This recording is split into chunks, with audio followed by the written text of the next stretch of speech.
tanah itu muncul beberapa helai rambut manusia dan potongan kuku yang tertata rapi. Amir, Isak Ani, namun suaranya hilang saat ia melihat tangan Amir. Kedua telapak tangan Amir terpaku ke meja jati menggunakan paku besi berkarat yang besar. Darah segar mengalir pelan, membasahi taplak meja putih, membentuk pola yang aneh, pola yang menyerupai akar pohon jati yang menjalar. Namun yang paling mengerikan bukanlah darahnya. Di dada Amir tersemat sebuah keris kecil yang ditancapkan dengan belati kecil miliknya sendiri. Di sana tertulis dengan tinta merah yang masih basah. Bab 4, hidangan pembuka, siapa yang akan menjadi hidangan utama. Budi mendongak, menatap teman-temannya yang ketakutan. Ini bukan sekadar hantu. Fisiknya dengan suara bergetar. Hutan ini, atau apapun yang ada di sini, dia sedang menulis cerita kita. Dan Amir baru saja menyelesaikan perannya.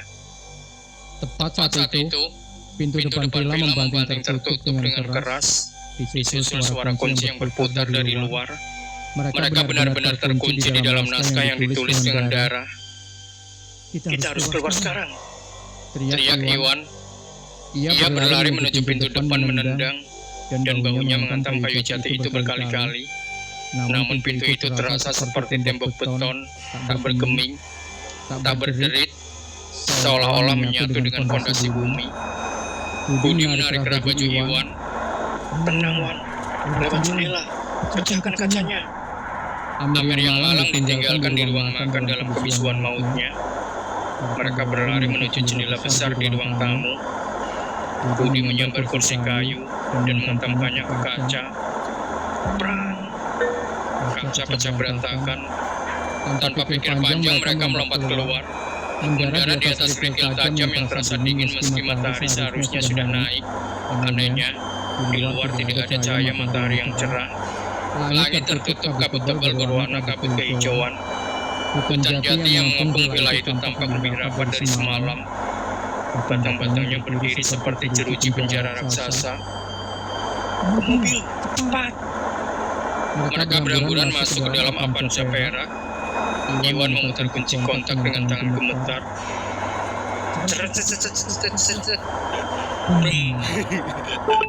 Mesin menyala. Tanpa menunggu Iwan menjaga sedalam mungkin. Ban mobil berdecit, melemparkan kerikil ke segala arah. Saat mereka melesat menuju jalan setapak tempat mereka masuk semalam. Kita akan sampai ke jalan raya dalam 20 menit.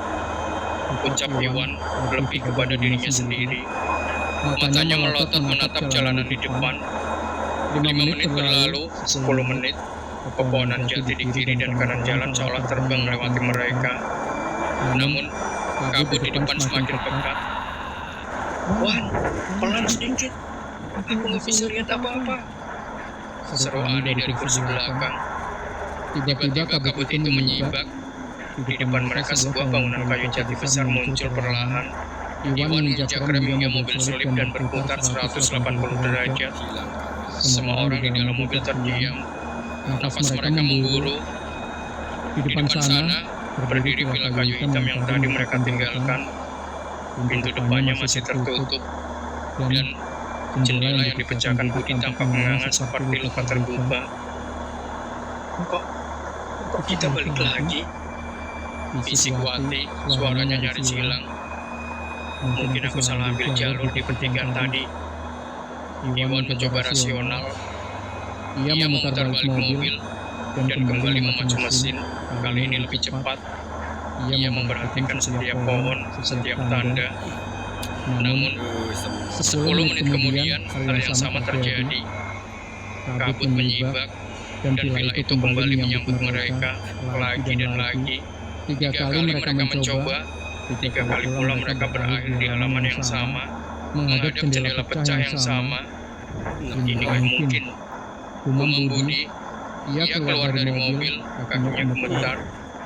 Ia melihat ke bawah, ke arah ban mobil.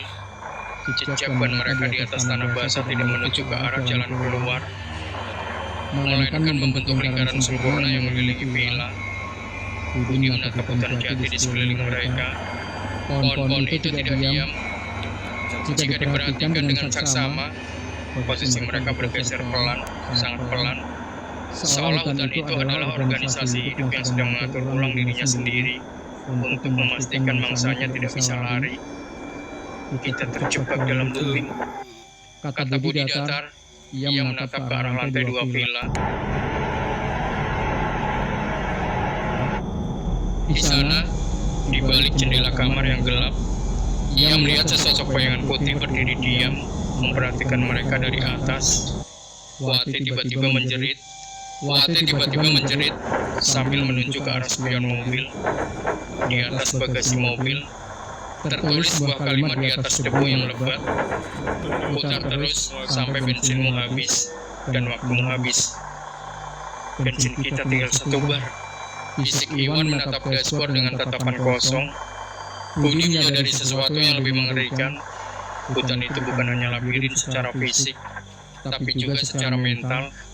Hutan ini ingin mereka menyerah, masuk kembali ke dalam villa, dan melanjutkan skenario yang sudah disiapkan. Kepasrahan adalah racun yang paling mematikan. Dengan bensin yang hampir menyentuh garis merah dan hutan yang terus berputar, mereka tidak punya pilihan selain kembali masuk ke dalam villa. Anehnya, pintu depan yang tadi terkunci rapat, kini terbuka sedikit, seolah-olah rumah itu sedang menyeringai, mempersilahkan mereka masuk kembali ke dalam perutnya. Kita nggak bisa di luar terus, bisik Budi. Kabut ini rasanya mulai masuk ke paru-paru. Mereka melangkah masuk, ruang tamu masih sama, namun aroma tanah basah kini bercampur dengan bau kertas tua yang terbakar. Wati yang sejak tadi terus menunduk karena ketakutan, tiba-tiba tersandung sesuatu di dekat rak buku jati di sudut ruangan. Aduh! Wati meringis. Ia melihat ke bawah. Sebuah buku bersampul kulit hitam tebal tergeletak di lantai. Buku itu tampak sangat tua, dengan pinggiran kertas yang sudah menguning dan rapuh. Apa itu, Wat? Tanya Ani mendekat dengan ragu. Wati memungut buku itu. Tidak ada judul sampulnya. Namun begitu ia membukanya, jantungnya seakan berhenti berdetak. Halaman pertamanya